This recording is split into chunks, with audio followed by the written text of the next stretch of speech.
The American people, slowly but surely, are turning into a population of weak, alarmist cowards, an occurrence supported by government and media alike. As a starting example, you have the very recent story of Ahmed Mohamed, a 14-year-old high school student from Irving, Texas.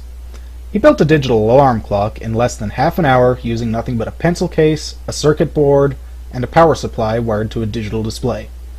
Think about it, this kid has barely hit puberty, and he's built a fully functional time device in a very short amount of time. I could never have pulled some shit like that off. Certainly he was given praise for this achievement. Nope. He was arrested. I'll address this first and get it out of the way. Naturally, the first thought on everyone's mind was, that's racist, it's just because of his name, or they only made such a big deal out of it because he's a Muslim. While I won't deny the possibility that his arrest was racially or religiously motivated, hell, we are talking about Texas after all, I must say that I do not believe that's the case here. But I'll get back to that later. The story goes that this kid brought the clock to school to show his engineering instructor. The instructor told him that it looked nice, and he probably gave him a pat on the back along with a job well done. He also advised him not to show any other instructors. I'm assuming that, because this kid is highly intelligent, he took his engineering instructor's advice and didn't go showing it off. Unfortunately, this kid has the luck of the Irish. The clock started beeping during his English class, to the ire of his instructor. When he showed her the device after class, her first thought was, "Brr, it's a bomb!" So he was pulled out of class to be interrogated by 5 police officers and have his belongings searched. The police claimed that, during the interrogation, the only thing that he would tell them was that it was a clock. Well, of course he wouldn't be that informative. He's just a fucking kid. Come on. And he was being interrogated by a bunch of cops for suspicion of terrorism. He was probably scared shitless. I know I would have been. Well, anyway, he was taken to a juvenile detention facility, fingerprinted, and then released back to his parents.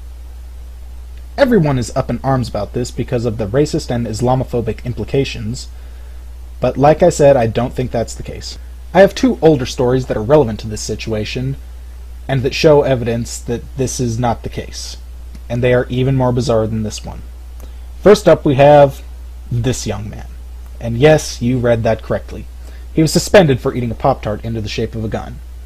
I mean, who the fuck hasn't played with their food when they were a little kid? Or ran around pointing their fingers at each other in the shape of a gun, making pew-pew noises, killing each other. Here's a picture for you. I know, it's shocking, right? This little degenerate clearly got what was coming to him. And next we have the tale of a 5-year-old girl who received a 10-day suspension for a terrorist threat.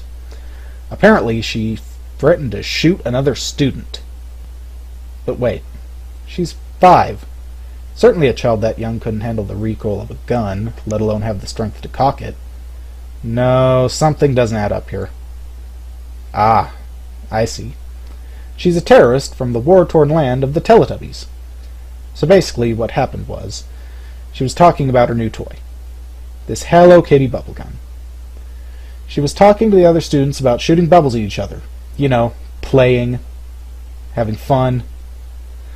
Anyway, the next day, she found herself in the principal's office, where she was suspended for 10 days for making terrorist threats. I just want to remind everyone really quickly that this is a 5-year-old little girl.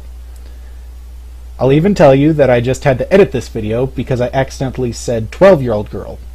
That's how mind-bendingly stupid this shit really is. So basically my argument is this. Making big fucking deals about little things like Pop-Tart guns, bubble guns, and digital clocks is leading to a generation of spineless cowards. Kids are very perceptive. They can, will, and are picking up on this shit. The media fear-mongering, the mollycoddling from the schools, it's shaping how they're going to turn out as adults. You can already see it happening too. There are stories all over the place about good, law-abiding citizens exercising their Second Amendment rights, only to have these cowards see their guns, which they are legally carrying, and call the cops, wasting both taxpayer dollars and the time of everyone involved. My heart goes out to you, Ahmed. You have a brilliant mind and a bright future ahead of you, just as long as you don't let the stupidity surrounding you get you down.